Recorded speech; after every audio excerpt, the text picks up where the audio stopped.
감사합니다. 성경 말씀 드리겠습니다. 요한복음 14장 6절입니다.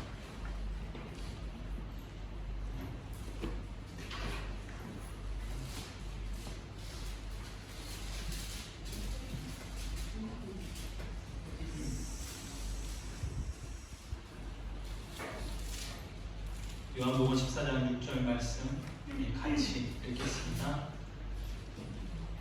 예수께서 이르시되 내가 곧 길이요 진리요 생명이니 나로 말미암지 않고는 아버지께로 올 자가 없느니라. 아멘. 우리 서로 축복하겠습니다. 매주마다 하는 거예요.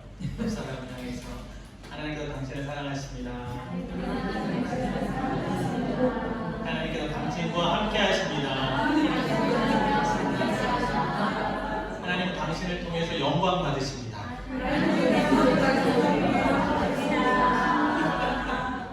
자기 자신을 향해서 하나님께서 나를 사랑하십니다. 하나님께서 나와 함께 하십니다. 하나님께서 나를 통해 영광 받으십니다. 아멘. 여호와의 평강이 우리 모두에게 함께할 줄 믿습니다. 자, 오늘 말씀 보시면요, 예수님이 말씀하셨대요. 내가 곧 길이요 진리요 생명이다. 진리를 찾는 사람들에게, 또 길을 찾는 사람들에게, 또 삶을 찾는 사람들이 좀 당황해하지 않겠습니까? 나는 막 찾고 있는데 내가 길이요 진리요 생명이라고 하면 좀 당황하지 않을까요? 그리고 나로 말미암지 않고는 아버지께로 못 간대요. 여기 대문자가 빠드레 되어 있는데 하나님을 말하는 거거든요. 그러면 하나님께로 가는 길이 나 말고는 안 된다. 그렇게 되면 그 당시 하나님 있는 사람들이 거의 100%란 말입니다. 이스라엘 땅 유대인들이. 그런데 예수 너를 통하지 않으면 하나님께 못 간다고? 그게 좀 받아들이기 힘들지 않겠습니까? 나 아니면 안 된다니까요. 그리고 아버지께로 간다는 것은 아버지가 계신 곳이, 빠드레가 계신 곳이 천국이란 말입니다. 그러니까 나 아니면 천국 못 간다, 이 얘기를 좀 하고 계신 거거든요. 이 이야기를 한다고 할 때 느낌이 어떨 것 같아요? 좀 거부 반응이 일어난다는 겁니다. 내가 지금 예수 하나님을 믿고 있는데 너 없이면 안 된다고? 그럼 내가 너한테 뭔가를 이야기해야 된단 말이야? 이렇게 되기 때문에 이렇게 얘기하는 예수님은 정말을 얘기하시는 걸까요? 아니면 거짓말을 얘기하시는 걸까요? 그런데 결론이 예수님께서 마지막에 십자가에서 죽으시는 겁니다. 우리가 거짓말을 할 때는 살려고 거짓말을 하지 내가 죽기 위해 거짓말을 하지 않는다는 말이에요. 미움을 받을까 싶어서 거짓말을 하지 이런 말 하면 싫어할 걸 알면서도 거짓말하지 않는단 말이에요. 그리고 그 끝이 뭐 자기가 이득을 본 게 아니라 자기가 십자가에 죽으셨단 말이에요. 그러니까 예수님의 이 말은 진리다, 참이다 라고 저는 믿고 있어요. 이렇게 말씀하시는 것이 거짓말이 아니라는 거예요.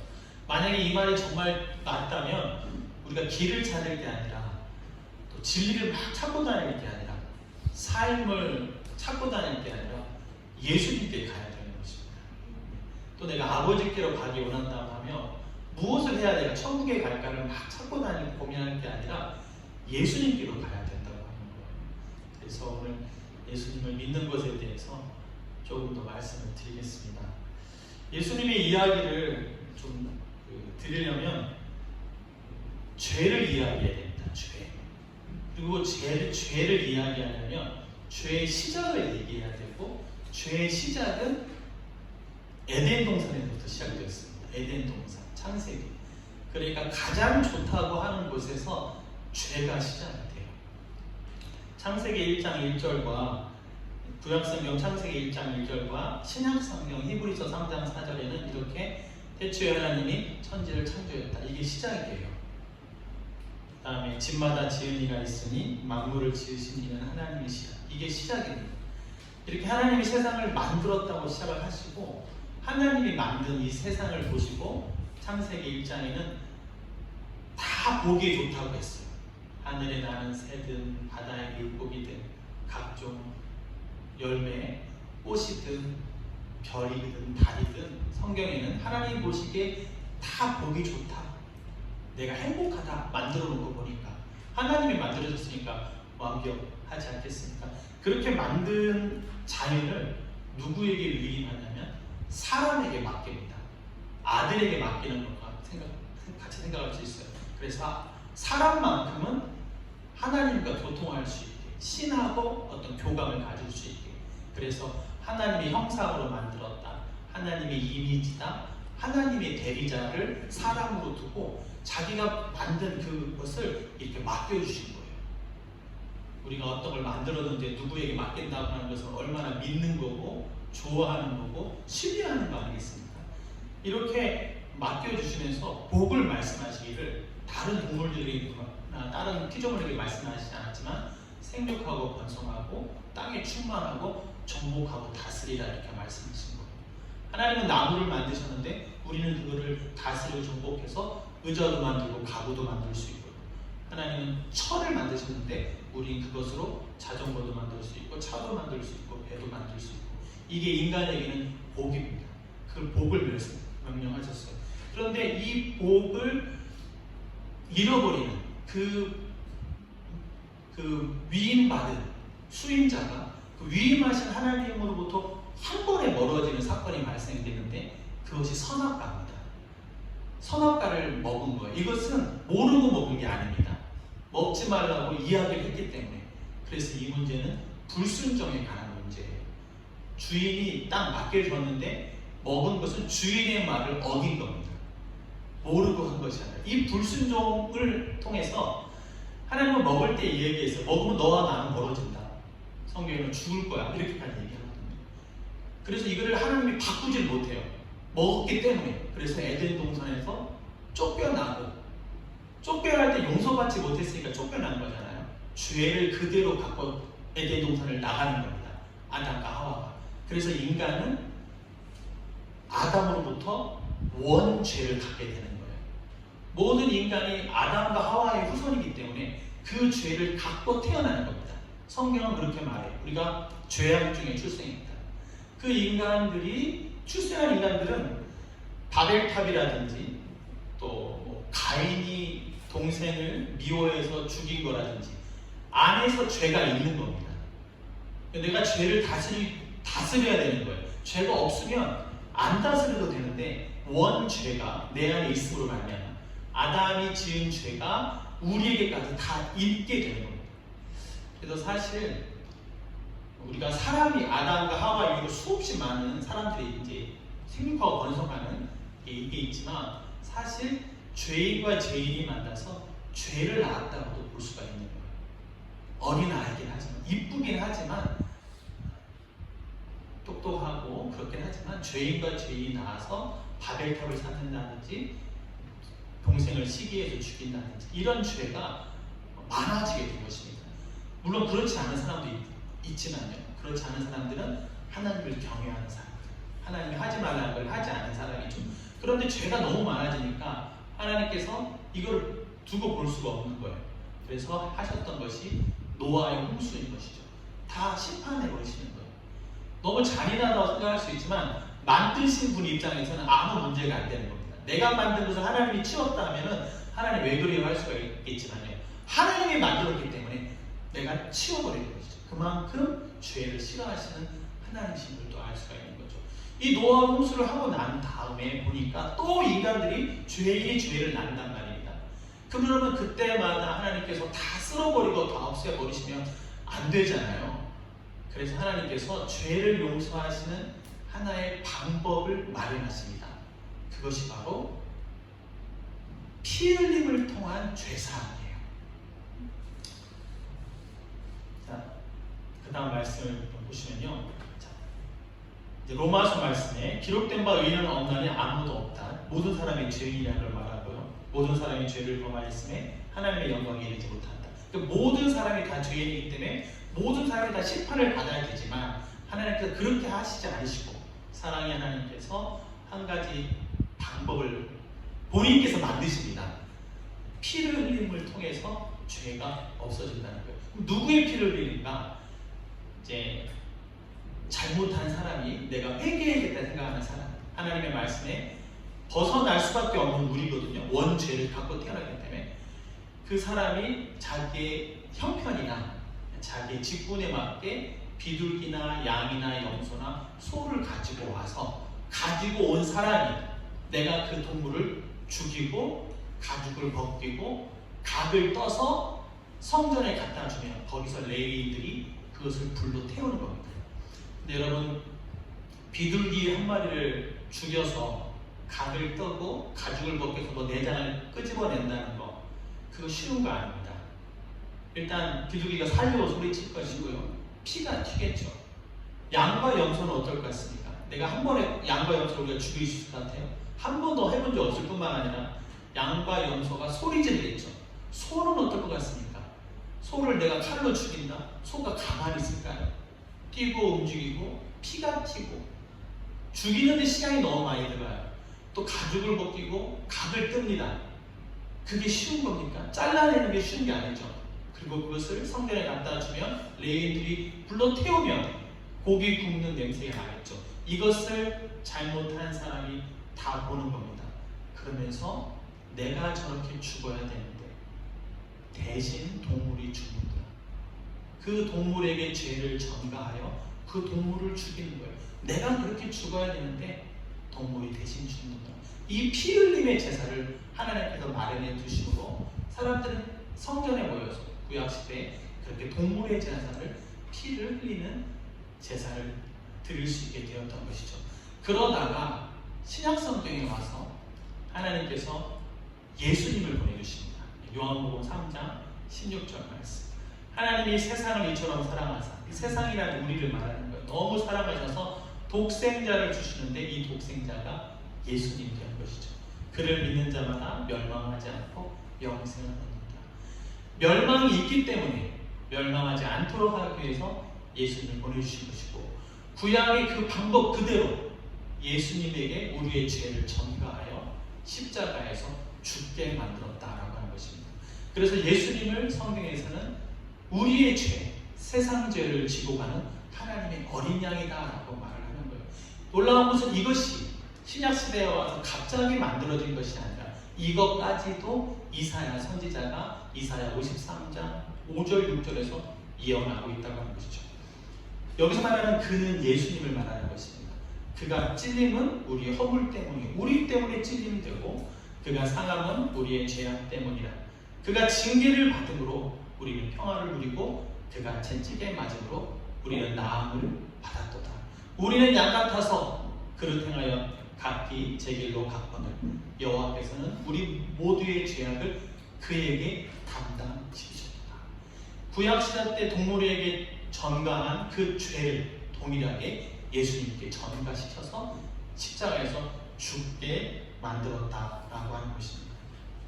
이제 우리가 할 것은 비둘기나 소나 양이나 염소는 다 수고가 들어가고 고통을 봐야 되고 또 들어야 되고 또 값을 지불하는 것도 돼요. 이 동물 자체가 다 재산과 관련된 있는 거기 때문에 그렇죠.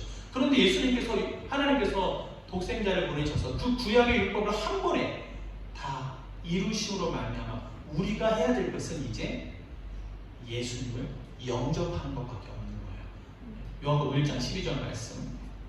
영접하는 자입니다. 곧 그 이름을 믿는 자에게는 하나님의 자녀가 되는 권세를 주셨습니다.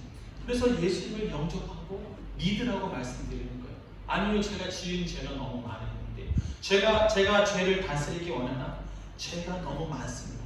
사실 아까도 의인은 없나니 아무도 없다고 로마서 3장 10절과 23절에 말씀했지만 우리는 성자와 성인을 말하지도 않고 믿지도 않아요. 누가 당신은 성자입니다 말하는 것도 믿지 않습니다. 그렇게 말하는 그도 성자가 아니기 때문에 아무리 우리가 선한 일을 한다 해도 내 마음에 100% 선하다고 말하지 못합니다. 내 스스로 그렇게 말하지 못해요. 어떤 이유와 목적이 있다는 것이죠. 그래서 우리는 성자와 성인을 생각하지 않아요. 우리가 구할 수 있는 것은 내가 죄인이기 때문에 예수님께서 감당해 주신 그 사실을 내가 영접하고 믿는 것밖에 할 수 있는 것이 없어요. 근데 우리 마음에 이런 생각이 들어요. 그래도 무슨 수고를 해야 되지 않을까? 죄값을 좀 지불해야 되는 거 아니야? 좀 맞아야 되는 거 아니야? 또 값을 지불해야 되는 거 아니야? 내가 지은 죄값을 좀 그러면 시원해질 것 같은 이런 세상적인 이런 어떤 그 주고받는 것 같은 그런 것으로서 우리가 생각할 때 이 말씀이 잘 와닿지 않을 수도 있지만, 성경이 영접하는 자, 곧 그 이름을 믿는 자를 이야기하므로 우리가 할 수 있는 것은 영접하는 것이고 믿는 것이며, 하나님께서 다 이루신 것을 내가 받아들이는 거라고 하는 것입니다. 그래서 그런 기도를 하는 것이죠. 주님, 저는 죄인입니다. 지금까지 제 마음대로 살았습니다. 그러나 주님께서 나의 죄를 위하여 죽으신 것을 믿습니다. 이제 주님을 나의 주인으로 영접하오니 지금부터 영원까지 나의 주인이 되어주십시오. 이런 기도를 하는 거예요. 너무나 은혜가 크고 너무나 큰 선물이다라고 하는 것이죠. 어떠한 값을 지불하지 않아도 되는. 그러나 여기서 생각해야 될 것은, 영접한다고 하는 것은 인격적인 관계를 말하는 거예요. 성경에 보면 예수님을 포도나무라고 그러고 우리를 가지라 했습니다. 포도나무와 가지를 구분할 수 있으니까 하나인 것이죠. 또 예수님을 목자라고 그러고 우리를 양이라고 했어요. 목자는 양을 위해 목숨을 버린다고 그렇게 성경에서 말하고 있습니다. 그러니 이 영접이라고 하는 것은 주님께 붙어있는 것이요, 주님을 따라가는 것이요, 인격적으로 하나 되는 걸 말하는 거예요. 그냥 영접하고 믿는다 하고 주님 따로 나 따로가 아니라 내 안에 주인이 되어주셔서 저에게 다시 말씀 알려주시고 저와 하나가 되어줄 수 있도록 이렇게 동행하면서 주님이 기뻐하는 것을 하려고 하고 주님이 싫어하는 것을 하려고 하지 않고, 주님은 어떤 말씀을 하셨는지 안에서 성경이 읽어지고 싶고 읽으면서 그렇게 따라가고, 그것이 길이고 진리고 생명이 되어서 우리를 이 땅에서도 하나님께로 인도한다라고 하는 것입니다. 하지만 여전히 창세기에 있었던 뱀, 사탄이라고 하는 마귀는 지금도 이 땅 가운데 있다고 말을 해요. 그래서 우리를 공격한다고 합니다. 그래서 나는 이기고 싶으나 내 속사람으로는 하나님의 법을 사모하나 순간순간 죄의 법 아래에 있는 나를 보니 내가 너무 힘들다. 이러한 상황이 우리 가운데 실수와 넘어짐이 생기는 것이죠. 그것을 아시는 주님께서 요한일서 1장 9절 말씀에 이렇게 말씀하십니다. 만일 우리가 우리의 죄를 자백하면 그는, 예수님 말하는 거예요, 예쁘시고 의로우사 우리 죄를 사하시며 우리를 모든 불의에서 깨끗하게 하실 것이에요. 벌써 예수님의 마음이 용서하고 싶은 마음이 있는 거예요. 내가 한 번 예수님을 통해서 그렇게 다 했는데 또 그랬단 말이야. 그때는 뭐 가져와야 돼, 수고해야 돼, 비명을 들어야지, 값을 지불해야지. 그렇게 말을 해도 우리는 할 겁니다. 왜냐하면 용서받고 싶기 때문에. 그 죄의 무게가 너무 크기 때문에. 수고하고 무거운 짐이 다른 무거운 짐이 아니라 죄의 무거운 짐입니다. 다른 건 내가 어떻게 해결할 수 있겠는데 이건 내가 어떻게 해결하지 못하고 해결되는 것 같지도 않고요. 또 내 안에 있는 거룩하지 못한 것들, 너무게 수고하고 무거운 짐이거든요. 그것을 누구에게 자백하라고 합니까? 예수님께 얘기하라고 하는 거예요. 사람에게 얘기해서 해결되는 것이 아니라 나에게 얘기하면 내가 너를 모든 불의에서 깨끗하게 하실 것이다. 포도나무가 가지를 깨끗하게 하고 목자가 양을 깨끗하게 하고 용서하고 싶은, 값없이 깨끗하게 해주고 싶은 아버지의 사랑이다 라고 하는 것입니다.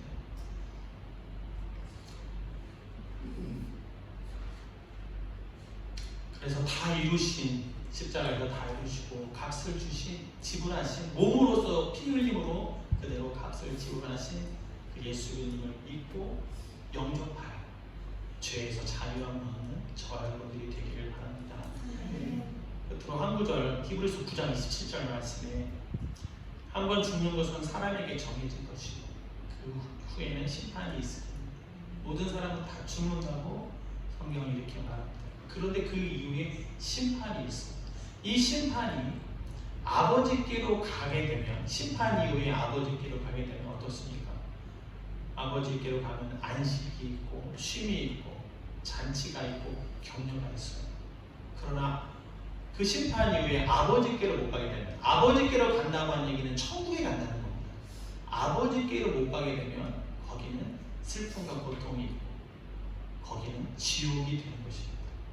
살아있는 동안에는 우리가 그렇게나 마음대로 살아도 이미 바벨탑이나 노아의 홍수나 소돔과 고모라를 통해서 나는 심판하는 하나님이라는 걸 다 보여주셨어요. 그 하나님께서 그렇게 심판한다는 거예요. 그럼 우리가 어떻게 하면 그 후에는 심판이 있는데 아버지께로 갑니까? 노력? 아니죠. 예수님께 가야 되는 것이죠. 예수님이 하나님께로 가는 길이고 예수님이 진리이고 생명이기 때문에 그렇습니다. 예수님은 우리는 생명이라 하면 먹는 것도 공기도 때로는 성공이 생명인 사람도 있을지 모르겠어요. 좋습니다. 그러나 예수님은 우리에게 생명을 주시기 위해서 자기의 살과 피를 우리에게 주신 분이십니다. 살을 떡을 떼면서 내 살이라 말하고 이 잔은 너희를 위해 흘리는 나의 피다 이런 성찬을 하시면서 자기 몸을 주신 분이 예수님이세요. 그러니까 나를 먹어서라도 성찬에 참여하고서라도 예수님을 영접하고서라도 내가 십자가에 죽어도 좋으니 나를 먹어서라도 희생해서라도 너희들은 아버지께로 가기를 원한다고 하는 것이 예수님의 마음이라고 하는 것이죠. 그러니 얼마나 감사해요.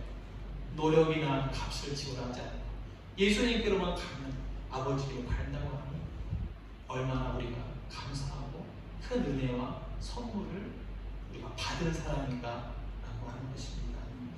이러한 구원을 주시는 하나님과 예수님을 믿고 영접하고 그리고 이 땅에서도 예수님은 선한 목자가 되셔서 우리를 인도하시는 분이신 줄 믿습니다. 그렇게 말씀하셨어요. 나는 양을 위하여 생명을 버린다. 이 땅에서도 죽어서만 하나님의 나라 가는 것이 아니라 이 땅에서도 우리가 예수님께로 가면 예수님은 길이고 진리고 생명이시기 때문에 그 말씀 가운데서 우리를 선한 길로 인도하시는 분이 되는 것입니다. 이 땅에서도 아버지 가운데 거하고 나중에도 죽음 위에도 아버지 안에 거하는 우리 모두가 다 될 수 있게 되기를 주님의 이름으로 축복합니다. 이 시간 함께 기도하실 때 영접은 강제로 할 수 있는 것이 아닙니다. 내가 마음을 열어야 되고 내가 주님을 받아들여야 되고 주님 저도 주님을 모시기를 원합니다. 마국간 더럽고 그런 마국간에 예수님이 오셨던 거죠. 그 마국간보다도 더 추한 제 자신이지만 영접하는 자가 하나님의 자녀가 된다 하셨으니 제가 영접하기 원합니다. 제 안에도 주님 거하여 주세요. 이렇게 고백할 수 있길 바랍니다. 주님 한번 같이 부르고 통성으로 기도하겠습니다. 주여